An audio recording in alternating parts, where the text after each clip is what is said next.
Malole, and welcome back to the next episode of the Tongan Legends podcast. I think this is episode 3, and in this episode, we will be covering the Tangaloas and the Sky Realm. As always, I am joined by my co-host Ulise Funaki out of Kahuku, Hawaii, and I am coming to you from Utah in the United States of America. All right. Okay, so real quick, we've recap. We told the creation story. We talked about Hikole'o. Now we're gonna get to the older of her younger brothers, Tangaloa Eiki, and his offspring, his descendants, the Tangaloas. Okay, and as a reminder, Tangaloa is the god of Langi.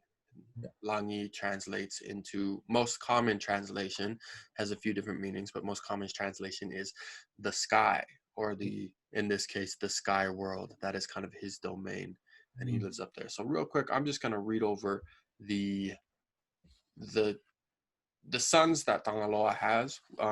We don't know by whom or who their mother is or how they really came to be, or at least not for this episode. Again, if anyone out there knows or has any information on that, please reach out to us. We'd love to talk about it. But so you have Tangaloa Eiki. Now the word Eiki, if you're not familiar, is in English we translate it into Lord.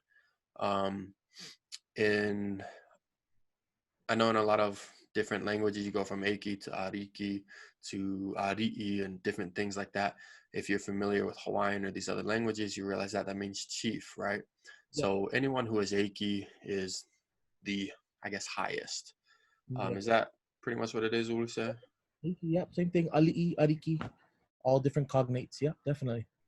So, and it doesn't necessarily mean like, for example, like tangata eiki, the respectful word for gentleman or father, tangata being man, eiki being lord. He's your father, or this gentleman is a lord man, right?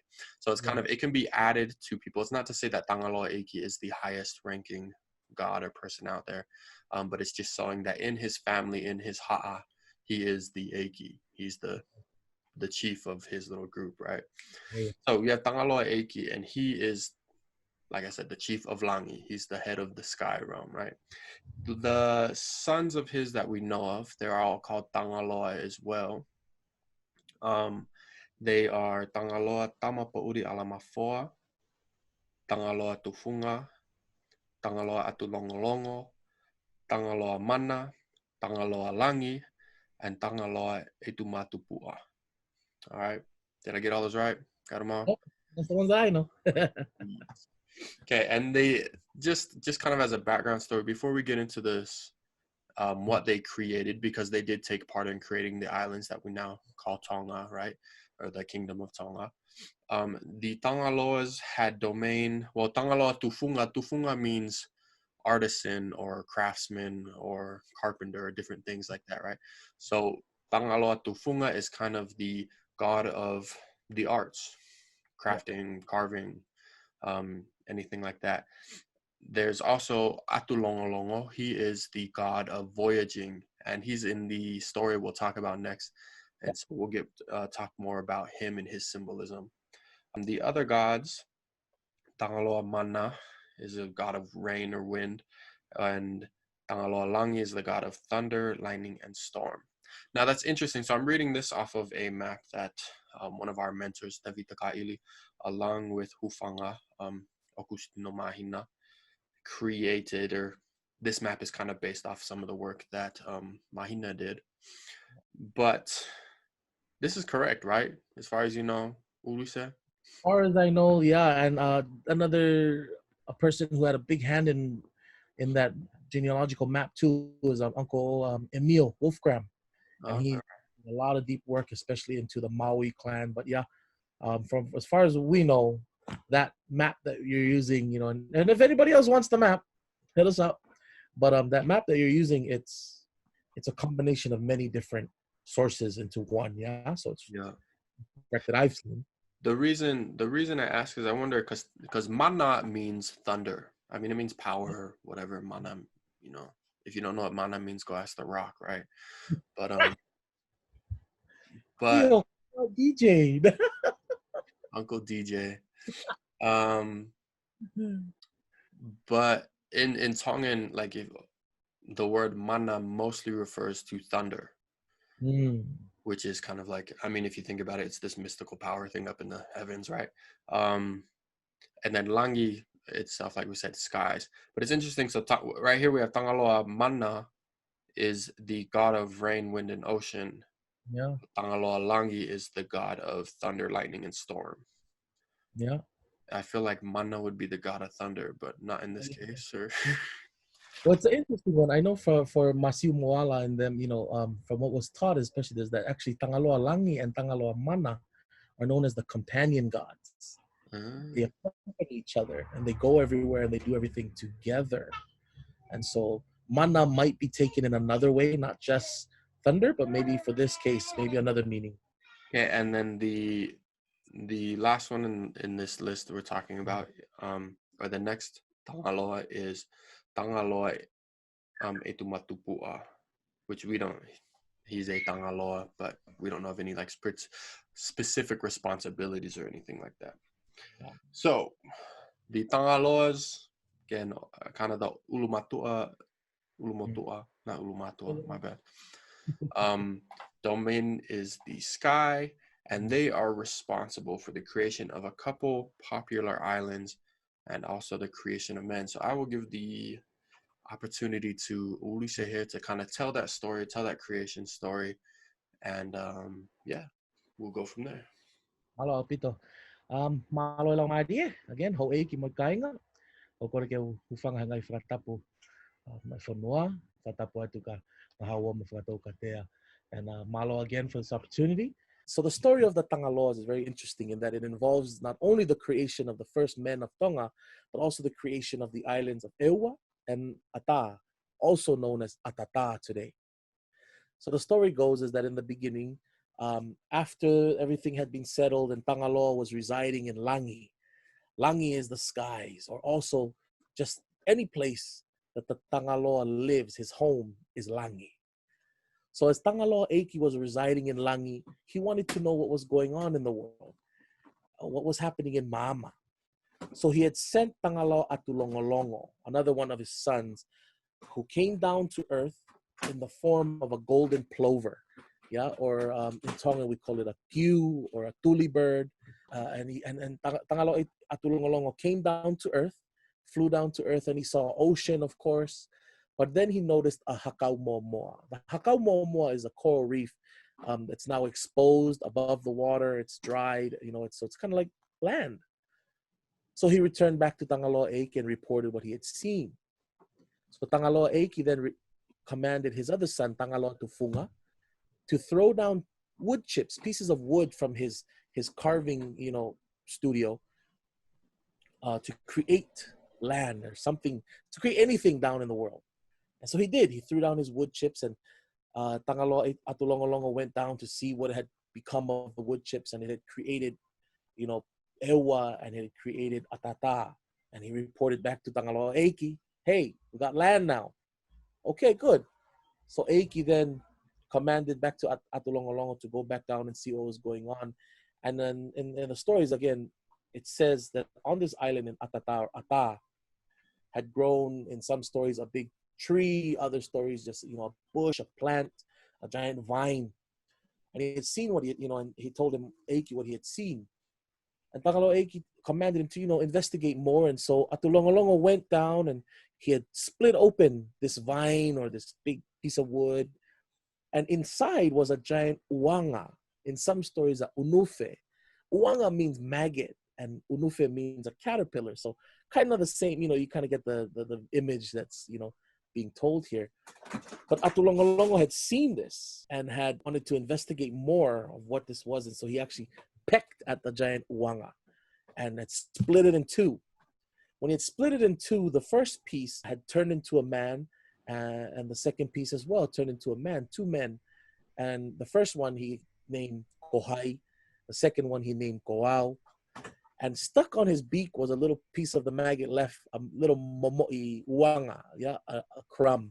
And so he shook his beak, and the crumb had fallen to the ground, and that one turned into a man as well, and he named it Momo. Momo literally means in Tonga like a crumb, yeah? So this is the creation of the first three men in Tonga: Kohai, Koau, and Momo. To those who don't understand Tonga, that literally means Kohai means who, Koau means me, and or I, and Momo crumb. So the belief then in Tonga is that the Tangaloas had created Ata, Ewa, and had created the first Tongan men who had come from a giant caterpillar or a giant maggot. So very interesting creation story. Okay. Mala. So that story is kind of interesting because I mean our main characters are Tangaloa Atulongolongo and Tangaloa Tufunga, right? Yeah. The primary person, so the Atulongolongo, he's flying through in the form of this plover and of a queue of a bird. But it's kind of, well, I mean, it makes sense because he's also the god of navigation, right? Yeah. Voyaging. Yeah, Yeah, exactly.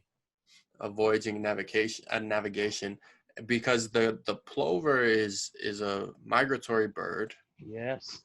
They're incredible navigators. So the Yeah. plovers that live in Hawaii, Yep. they nest in Alaska. Yep.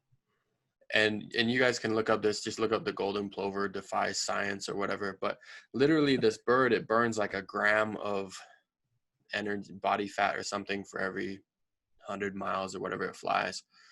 But it will fly from Alaska to Hawaii without stopping anywhere, Yep. because it doesn't have the capability to float on water or anything like that. And it knows the way. And the crazy part is it has its hatchlings. After the kids hatch, the parents leave. They go back to Hawaii, and Yep. the uhiki, the baby birds are left on their own until they can fly themselves. But once they can fly, Yep. they take off and they fly straight to Hawaii Yeah. based off of instinct. Yep. And so it's kind of cool. I mean, this is kind of one of those symbols. It's the fact that they would relate the plover, the kiu, Yep. to Atulongolongo and call him the god of navigation Yep. kind of shows how well, I mean, we already know this, but they understood their environment. Yeah. They're very observant. Yeah. In Hawaii, it's called the kolea. Anybody listening, the kolea bird, yeah, the golden um, plover. It's a little tiny bird with long legs, and you'll see it on the beach all the time, running around. It's got like a little golden speckled feathers on it. Yeah, so they're amazing, tiny little birds, and they fly to Tahiti, they come back to Hawaii, yeah, Alaska. So Yeah, so that's, I guess, one of the, I guess, the significant aspects of this legend is the navigate these tools of navigation. Birds are a huge yeah, tool of navigation, definitely. Yeah, voyaging, and this, it just so happens that the god of navigation takes this form. I mean, it was obvious to them, yeah, but it would have been interesting back in the day, like as you're navigating, just imagine being on a kalia or something, yeah, and you look up and you see one of the plovers heading in the right direction, and you're following him, right? And it's like, oh, yeah, it's easy to see how they say, that's Tangaloa, that's Atulongolongo leading us. He's guiding us. He's watching over our navigation. yeah. Um, let's see what else. You got any other?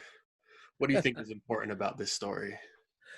Well, I think it's important to know is that this is the belief of the Tongans that the first inhabited place for them in Tonga was Ata, yeah, or Atata today. And if you know anything about Atata or Ata in Tonga, it's above Tongatapu, right? It's visible from, you can see Ata from Tongatapu, um, and so that's where the Tongans believe that man was created. Today in science and archaeology and anthropology, one of the oldest settlements of Polynesia, in all of Polynesia, not one of, it is the oldest settlement in all of Polynesia, is in Tonga. But they find it in Nukuleka, a little village in Hahaki on the east side. And so for a lot of Tongans, they accept that, that's cool. But there are other Tongans who also believe, well, especially people like Okusi Mahina, some other Tongan scholars, who believe that we should take serious our, oral traditions and maybe take a look at Ata, because that's where our ancestors said, the earliest man was. So that's just, something to think about, something to discuss. Well, that's it's kind of significant too because I mean I almost want to pull up a map right now and look. Yeah, But from what I remember, because I did live in Hahake for a while yeah, by Nukuleka, and the outer islands, Atata and all of that, they're all closer to Hahake. exactly.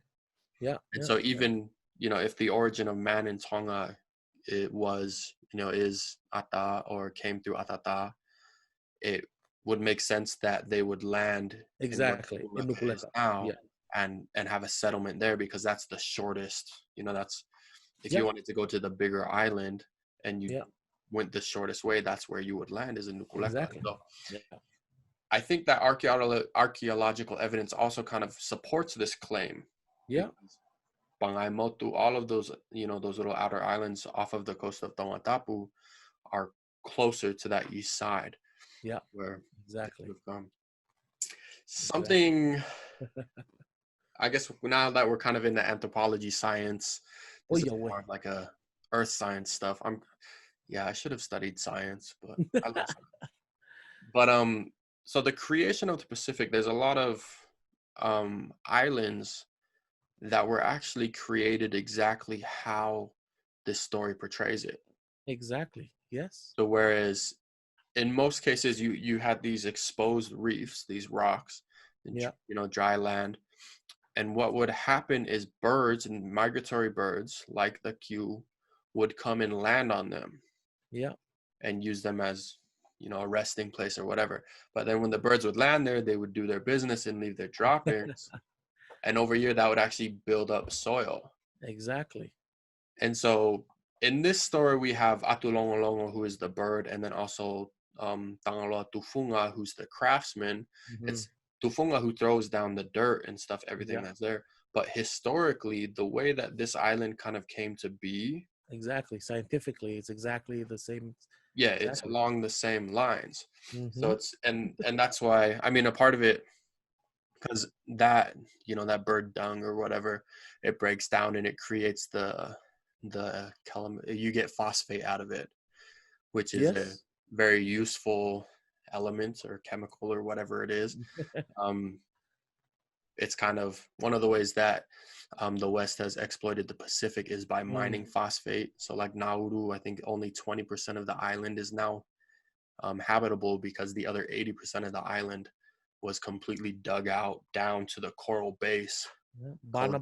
Banaba Island is no longer inhabitable at all. Yeah, Yeah. Very sad. a lot of this phosphate mining, but it's very interesting because in the origin story we talked about how like there are parallels, there are almost exact similarities between the creation of Earth, the oceans, volcanoes, atmosphere, all those things. But we get into this story of the creation of specific islands, and we kind of see a parallel here between the creation of Ata and the scientifically how Yeah. these islands would have been created, and or many islands the Pacific were created, and this kind of origin story. Hmm. That's something, when we were reviewing these like stories and stuff, Yeah. I was like, oh wow, that's very, like, it's very interesting. And I guess it Yeah. gets, again, it goes into that what we talked about before, like it Yeah. goes to show, you know They were very knowledgeable. They were very observant. yeah, And to know these types of things, to understand that the Q, travels the way it does, it voyages, to understand that these islands come from Hakau Moa means a lot of time looking, watching, observing the environment around them, taking the time to watch these birds, and you know come up with a pattern of what they're doing. So I think that's a good lesson for us today, to take some time, stop, watch, look, what's going on in life. So very important. malo, malo. I mean, it's a very interesting story. It's, and again, this is the creation of the first Tongan men, Kohai, Koau, and Momo. And, there's some families, some different, scholars, some Tongan experts, who have other stories about those three and, what they had become. But that's pretty much the story of how the commoners had become, right? You can see already in this story the separation, um, but also the genealogy. Um, that although Tangaloa Eiki and Atulongolongo and Tufunga and the rest of the Tangaloa clan were in Langi, they had a hand, obviously, in creating men. So, people would see that, oh, you believe you come from maggots and worms and stuff. Yeah, but you have to understand the way Tongans view ourselves as well in relation to our chiefs. We always tend to put ourselves down. But in the story, you can see, although, we're portrayed as having come from maggots, from a giant maggot, in reality, who had created the men? It was Atulongolongo at the command of Tangaloa Eiki. And so obviously we must come from them. That is a genealogy of, we're related to the Tangaloas. Maybe, again, with the metaphors and the poetry, maybe the Tangaloas, of course, they had their own high chief family and his high kids. And then maybe he had other kids with lesser commoner women or lesser chiefs. And so that became the lower part of the family that That kind of would do hard commoner. labor and whatnot. So yeah, and so that's how I interpret it, and that's how many Tongans interpret it, is that we are, the commoner man is lower, or it's Mm-hmm. not necessarily to be slaves, but we have our own responsibilities, our own domain of where we work and play and live. But this story shows a clear genealogy that Yeah. we too come from the Tangaloas. Yeah. Yeah. Um, I liked how you touched on that, because I was gonna, get to that point, like what really happened. Like, yeah. because we do believe, like, these names came from somewhere. Yeah. Um, people, I mean, maybe, but I don't believe that like man grew up from half a worm. Yeah. Like, Exactly. but so no, it does make sense that, like, Yeah. Atulongolongo could have been the navigator on whatever boat that brought, people to what is now Tonga, we now Yeah. consider Tonga. And it's very likely because, as you sail, so Pulotu is to the northeast. As you sail down, you come to places like Niua, which is Niotoptapu, which we call the gateway to Pulotu. Yeah. But as you come down closer to Tongatapu, you would land in an Atata, whichever you want Yeah. to call it, before you reached Tongatapu. Atulongolongo may have been a higher chief or navigator that came down and brought these three men with him as commoner men or whatnot. Sure. Yeah. Um, or yeah, it's it it's interesting. It's interesting, kind of how these things Mm-hmm. are significant, because, well, later on, and we'll talk about this story, but the Tu'itonga, the highest ranking chief, is going to come out of this Tangaloa line, and he's going to Exactly. reign over these people, Yeah. or the descendants of these people that the Tangaloa has created, Yes. or what we're imagining here is brought with them. So you can kind of see, like Ulisse was saying earlier, how commoners view themselves very much relates to this creation story, and kind of Mm-hmm. like the Tu'itonga, the chiefs, or the high chiefs, are kind of reviewed as this, like, Yeah. next to God sort of Yeah. royalty, to whereas the commoner people, or the Tu'a people, are kind of related this next to dirt, which the closest thing to dirt is Yeah. Uanga or Unufe. Yeah. It's very interesting. Very interesting. Yeah. So that's why that we can see in these stories, we can see literal connections to culture today. Yeah. We're still doing it. We're still putting up our chiefs, our king, our, even the Faifikao now, and certain people up there, and we refer to ourselves then as lower, like exactly what you said, close to dirt. Like the custom, and I think there are pros and cons to this. I mean, Yeah. like, self-abasement can be, Yeah. like, it's good to be humble, but it's also, there are, pros and cons to it and everything. Yes, definitely. Yeah. This is kind of showing that origin. So that's cool. I like this, because it's like previously, we talked about the relation within a family between Hukula'o and her brothers, but now we're Yes. kind of seeing the relation of classes that's Yeah. coming through this story.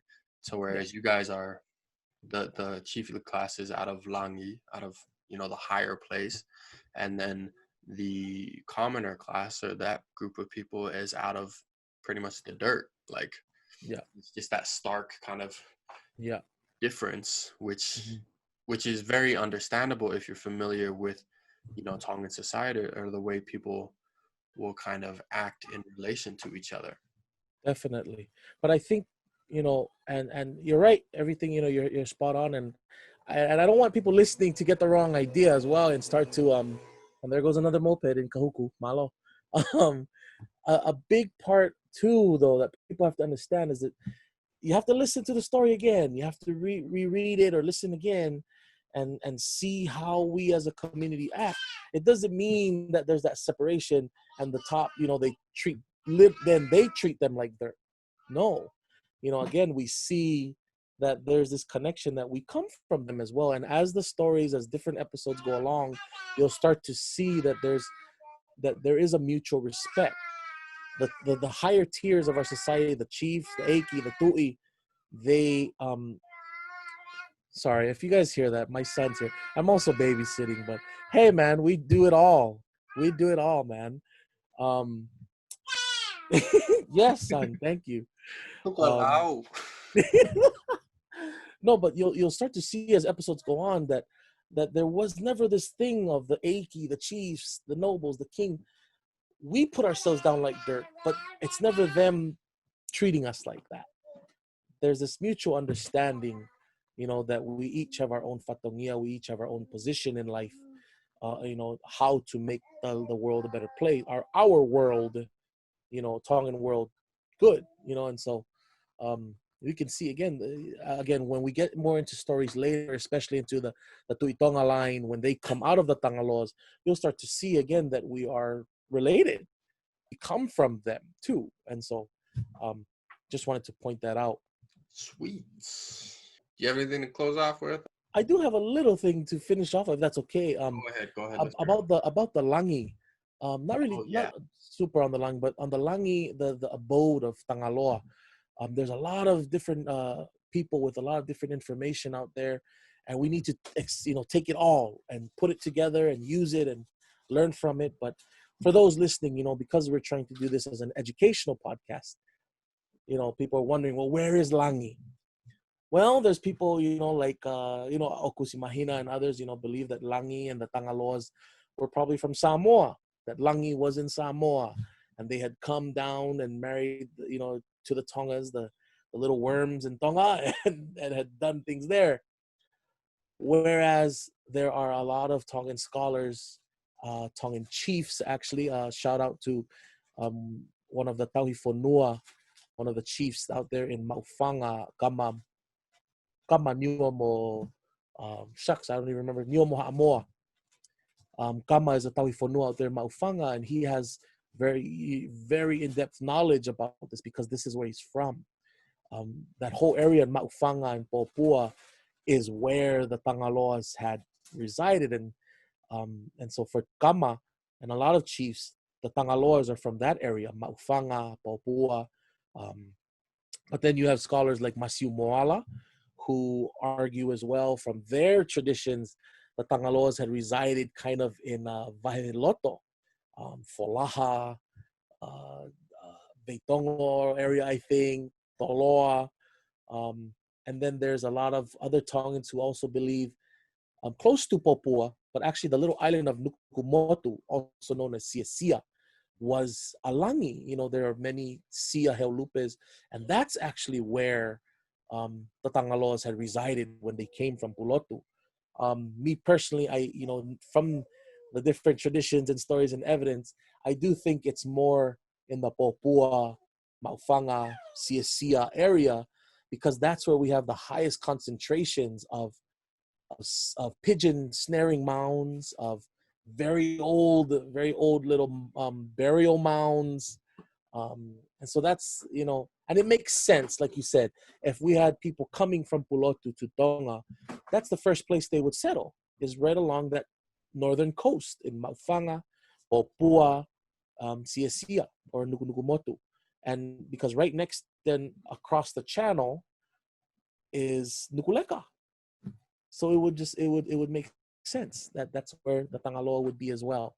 And so I just wanted to throw that out, whatever, if anybody else has any, any other thoughts about that, please hit us up and we'll talk story about that. But I tend to believe a more Tongan centric idea of the Tangaloas that they had.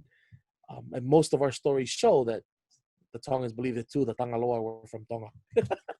Well, that brings up a good kind of cultural thing. Yeah, How you talked about the mounds and stuff, or a lot of the burial mounds. So a burial yeah, mound in Tongan, especially for the Tuitong or any yes. king or chief, is called a langi, Ailangi. Yeah. which is langi. Also, the regal word, Mm, the king's language word for a head, or so the pretty much the word for the king's head, hufanga whakatapu, um, is langi. yeah. And so it's kind of like langi is this important kind of Yeah. royal. The langis are built upward. The head is highest on the body, so Exactly. the sky is highest in the It's heaven, high. right? Yeah. So langi is this higher place, Yeah. which is very significant culturally when you think Yes. about how you refer to something. Using the Yes. word langi is, the highest regard in a lot of senses. So Exactly. Yeah. I mean, shout out to all the families out there in Mu'a, La Paja, and area. They have the Otulangi. The burial pyramids. Stone slabs. I mean, quarried rock, man, carved out of the beaches and whatnot, and they're all in Mu'a and La Paja, and those are the areas where the Tuitonga had resided. And that are buried, and so Langi again. that's cool, Yeah. man. See, it's interesting, like as we open up these stories and kind of go through them, how Yes. much kind of just unfolds. And yeah. Exactly. Okay, I hope y'all enjoyed that episode of Olahiatu from us. We might have a secret for you. We're not going to tell you yet, but the Oh. next episode might be next episode we're going to talk about the Maui clan, Yes. which is, everybody knows about Maui, especially now with, Moana, With thanks Disney, Moana. and Uncle DJ for putting Maui Malo Uncle DJ. and more. But next time we're going to talk about the Tongan Mauis. And yeah, it's going to be a really good episode. But anyway, we will catch you next time around. Ofatu, and have a good Malo. To Afat, everybody.